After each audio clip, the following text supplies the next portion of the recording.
Salut à toi! Dans cette petite vidéo, laisse-moi te montrer la voix de Tokyo Tarareba Girls. Alors Tokyo, ok, Girls, pareil, mais Tarareba. Figure incontournable du paysage féminin du manga au Japon, Higashimura Akiko aura malheureusement mis du temps à s'imposer dans notre pays. Akata, à l'époque de sa collaboration avec Delcourt, avait pourtant déjà essayé dès 2011 de lancer l'autrice en France avec le très bon Princess Jellyfish, œuvre qui fut adaptée en série animée et qui a gardé sa niche de fans largement méritée. Hélas, la fin de la collaboration entre Akata et Delcourt, devenue ensuite Delcourt Tonkam, avait ensuite plombé l'œuvre, Delcourt n'en ayant pas forcément pris soin.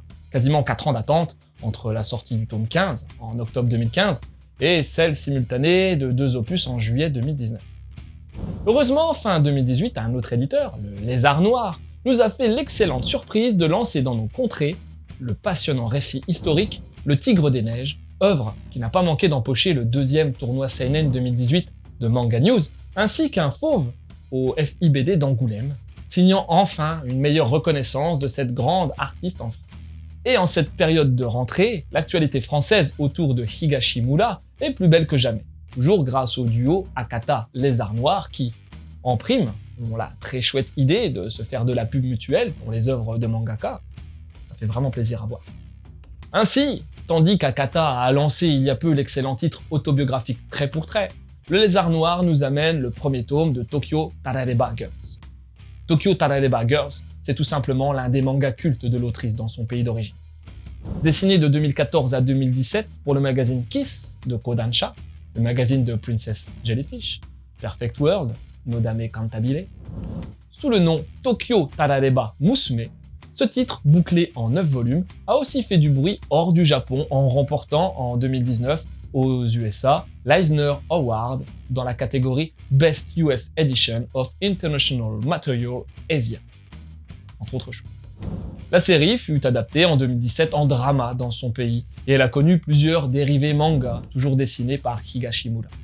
En 2017, Tokyo Tarareba Musume Bangai Hen, Tarareba, histoire courte, en 2018, Tokyo Tarareba Musume Returns, autre histoire courte, et depuis 2019, Tokyo Tarareba Musume Season 2, toujours en cours.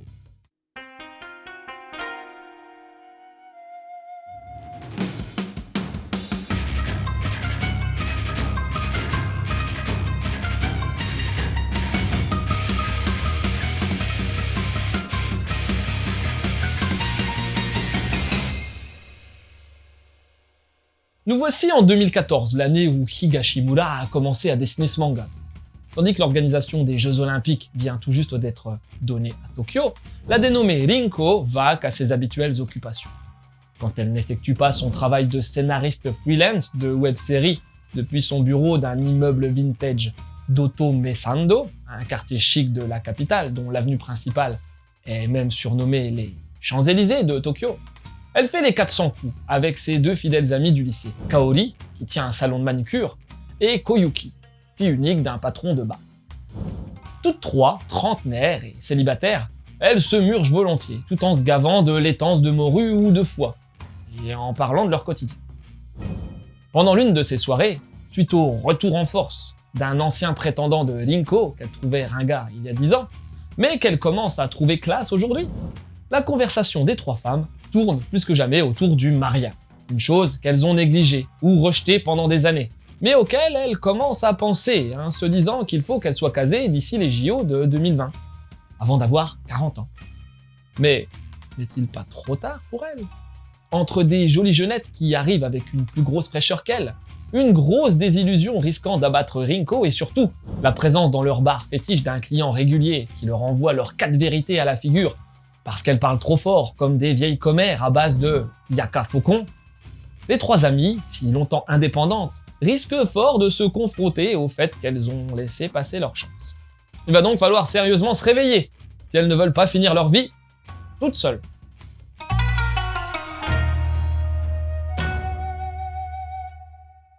Des récits sentimentaux où des femmes recherchent l'amour, quoi de plus classique?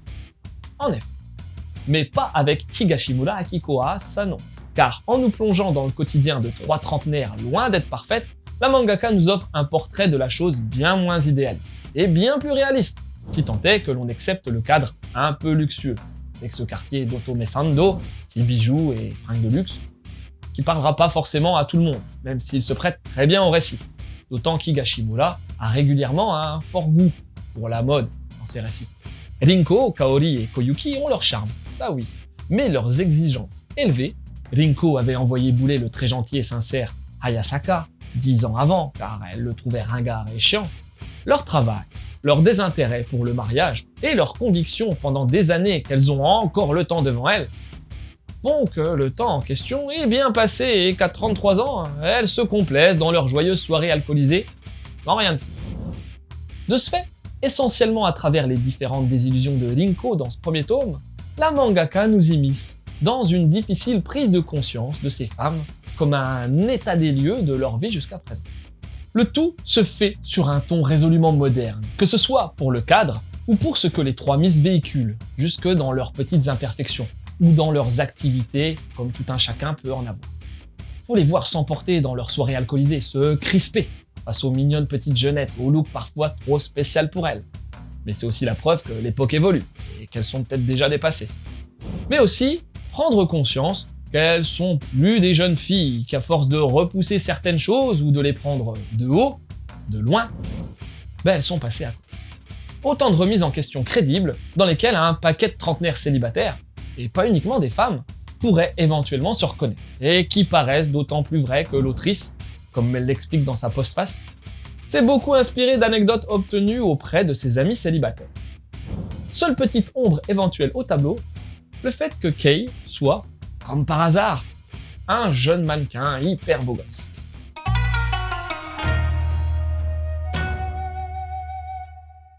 À ça, il faut ajouter un style unique de Higashimura, à commencer par son style visuel, toujours plein de peps, où chaque héroïne a bien sa propre allure. Mais c'est surtout par sa narration enlevée et pleine de petits blabla que la mangaka brille, ainsi que pour ses nombreux élans d'inventivité, à l'image de ses différentes métaphores visuelles, soulignant de façon forte et drôle l'état d'esprit de Rinko face aux épreuves. Immeuble qui explose, sol qui s'effondre sous ses pieds, match de baseball.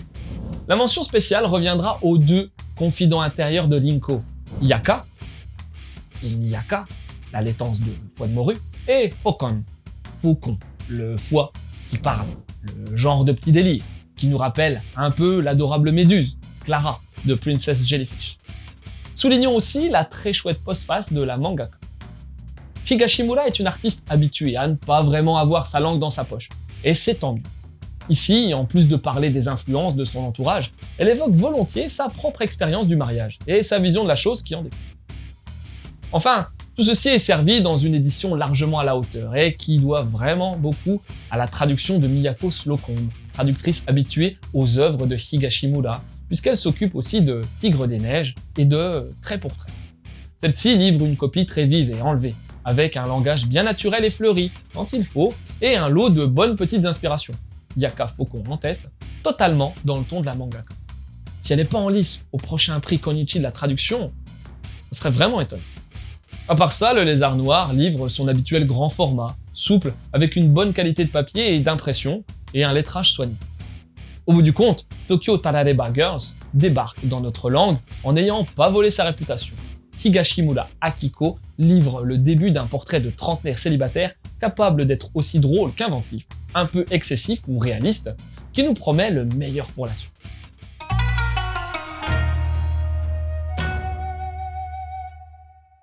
Tant qu'à faire, si tu veux du lien avec ce titre, fonce lire Trait pour Trait. Ça parle de quoi? Mangado est, ou devrait être, dispo incessamment sous peu. T'as aussi, bien entendu, le cultissime Princess Jellyfish, encore un titre à faire en mangado d'ailleurs. Tu y retrouveras l'autrice te présenter l'otakuisme en 17 volumes. Et pas mal de méduses. Et puis, l'histoire de trentenaires qui ont du mal à se caser peut être mis en parallèle avec la virginité passée 30 ans, un excellent titre que je t'invite à découvrir. Au moins en mangado. Voilà, c'était Lou, j'espère que cette petite chronique t'aura donné envie de lire Tokyo Tarareba Girls. Je te laisse et continue de suivre la voie du manga.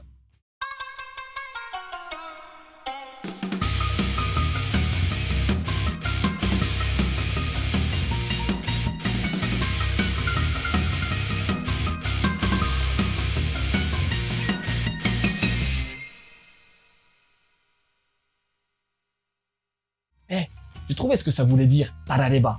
En fait, les Japs l'utilisent pour dire si j'avais su. Mais bon, c'est trop tard. En fait, il est pas con ce titre. Pas con.